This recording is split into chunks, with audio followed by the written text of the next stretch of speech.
À la prise de poste, on fait notre mise en route parce que par ce petit boîtier-là, tout ce qui est gyrophare et accessoires du camion, donc ça c'est un boîtier qui reste au camion. Et celui-ci, ce boîtier-là, c'est notre boîtier qui gère toute la saleuse. On gère le grammage selon nos permanents, la quantité, le pourcentage de saumure à appliquer en voirie. Là devant moi, donc j'ai un autre boîtier qui lui est essentiellement que pour la lame avant, donc tout ce qui est essentiel pour le déneigement.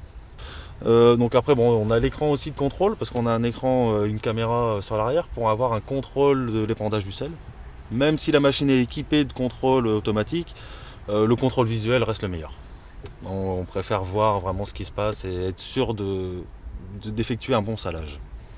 On a organisé les voiries, donc 4430 km de voiries, qui sont donc on a réparti en 4 agences et qui interviennent en fonction des prévisions météorologiques sur tout le réseau. Donc soit en prévention ou soit en intervention directe pour intervenir. Donc on a aussi réparti les routes en 3 catégories, 1, 2 et 3 en fonction du niveau de fréquentation et de la sensibilité du réseau routier. Et ça nous permet d'être extrêmement intervenants.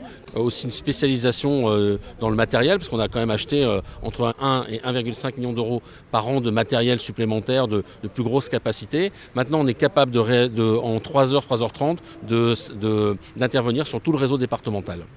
On a à peu près 250 personnes qui sont mobilisées dans les services départementaux sur la viabilité hivernale et à une professionnalisation qui est constante de ces fonctions. Ce sont des gens qui sont devenus aujourd'hui des techniciens de haut niveau. Et les matériels que vous voyez ici rassemblés, qui sont pour la plupart des matériels très récents, sont également des matériels ultra performants qui permettront d'ailleurs aux chauffeurs, avec des systèmes de géolocalisation, d'être seuls dans le camion, donc d'être beaucoup plus présents et beaucoup plus réactifs par rapport aux événements, à coût constant, comme disait il y a quelques instants mon vice-président.